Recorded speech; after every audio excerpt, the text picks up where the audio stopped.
But let's move into the next topic, and that is the Wet Boys. We're talking about the soggiest shooters, the dampest of dudes, the moistest of men. We are talking about Wet Boys. These are guys that absolutely popped off in the past week, had unreal stats, had impressive milestones, have made some headlines over the past week, and we want to devote a segment to the wettest boys of the week. But since they don't know, I'm gonna let them in on some behind the scenes. Yeah. I have not told Ricky and Dave my Wet Boys. Usually I make It's Nick Collison. Usually I make the. It's not that. We've decided. You've decided? Yeah, we guessed. When did you talk about that? 65 players, and Sean said no to all of them. And then he's like, well, you did say his name. Yeah, you did say his name. So they were just going through. I gave him a couple hints. See, I think he's in the Western Conference. He's in the Western Conference, and he didn't play. All a ruse. He didn't play last week. But usually I make the graphics and I send it to them in an email. And they're able to see everyone's Wet Boys. However, I have not sent them. We got a surprise this week. The Wet Boys. Unfortunately, you guys got it right. It's Nick Collison. Nick Collison, we're going to yours first. Retiring. He was drafted in 2003. Retiring today. You popping up on his greatest stat draft sheet, class of all time. His stat sheet right now. One of them. His stat sheet, career stats up on the board: 6 points per game, 5 total rebounds per game, 1 assist, 53% from the field, 72% from the line. Mr. Supersonic was the third final active Supersonic in the league. Now the only two remaining to play for the Supersonics, Kevin Durant and Jeff Green. So one of the last of his kind, and also is that why you gave it to him? Because he's a Supersonic? Yeah. Oh, exiting. Well, you're going to see it now. Oh, okay. His stat sheet is the Supersonics. Nice. Oh, okay. But he's also Mr. Thunder. Bring him Even back. though he has not done so much on the court throughout his career, consistently being a guy in the locker room that the Thunder have looked upon, and consistently has been getting a paycheck for just what he's been able to do in the locker room. So shout out to Nick Collison for his great career, and again, a part of the great generation. LeBron James, Dwayne Wade, Darko Milicic, Carmelo Anthony, Korver. Kyle Korver, Kirk Heinrich. Chris Bosh as well, Kirk Heinrich, and then of course the true star of that draft in Nick Collison. What a steal. So Ricky, are you satisfied? Well, first off, the only thing I'm upset about is I would have let it go a little bit. I would have let me and Dave and I kind of give our Wet Boys, let us like sit in it a little bit, and then save it for last. See, the thing is that I was gonna let them in, and then you threw out Nick Collison. So now that I'm already on camera, you could have told me that. Well, I guess we'll have to wait and see. No, I mean they can see it now because of the thumbnail, so they knew who it was going to be coming to the thumbnail. I guess they could. But, I didn't know. Yeah, you guys didn't know. But anyways, since we finally broke the reveal of Nick Collison being his first and only Wet Boy, unless he goes into coaching, because the reason I mentioned coaching is because Ricky, you have a first for us. I do, and before I get into it, I am just going to say I'm looking at your Nick Collison graphic because I finally see it. You picked the wrong logo, but that's nonetheless. Brad Stevens is my Wet Boy. I wasn't alive for the old the Supersonics. You should still know. You still should have seen the logo. Respect. I like that logo better.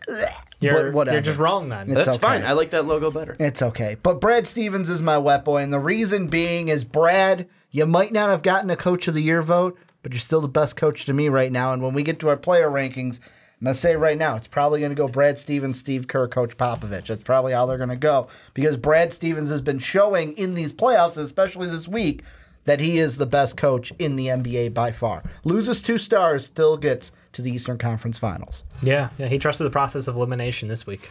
That's a pretty good one. I love that. Good old Thank Paul you, Pierce NBA coming with TV. that one. Yep. Yeah, I was trying to fix it because you saw it out there. Fantastic. You saw the two wins, 1 loss, 0 Coach of the Year votes. But also, I was trying to figure out one where we could put in -2 starters, yes, and then also 1 process eliminated. But anyways, yeah, Brad Stevens being the first ever coach getting a Wet Boy. We've had a team, we've had a coach, we've now had 2 Celtics in back-to-back weeks, and we've also had a college player in Jordan Lyles from UMBC. But Dave, give us your final Wet Boy. We got Celtics fever on the side of the table because I'm going with J-Tay. I'm going with my boy. Loved him coming out of the draft. I loved him all season. He has stepped up incredibly well. Basically, it's like Don Mitchell and him are like on that tier out of this draft class. It's been incredible. He's put up 23, 4, and 4, 54% from the field, 30 from 3.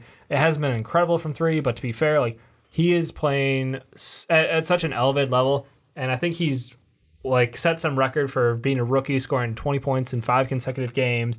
Like he is doing some special stuff out there that is super, super interesting. I honestly think his game is just incredibly smooth, and like Brad Stevens is a freaking evil genius.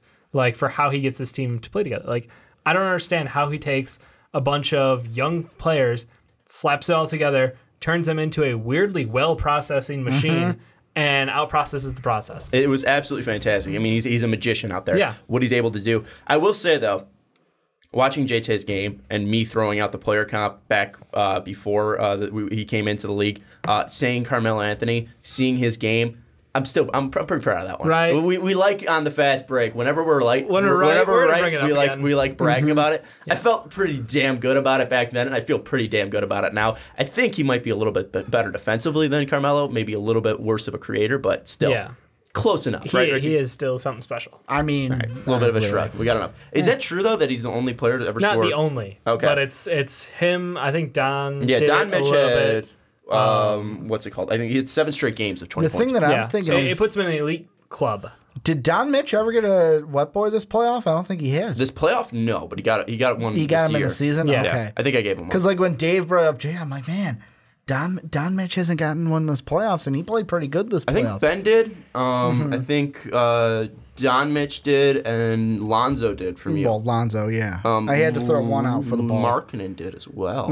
I think Mark Daddy. Markelle didn't, and then I think Right. Josh Jackson technically did because he was on the Phoenix Suns. Yeah, it was. So there we go. Count it. Let us know your Wet Boys for the past week in the comments section below.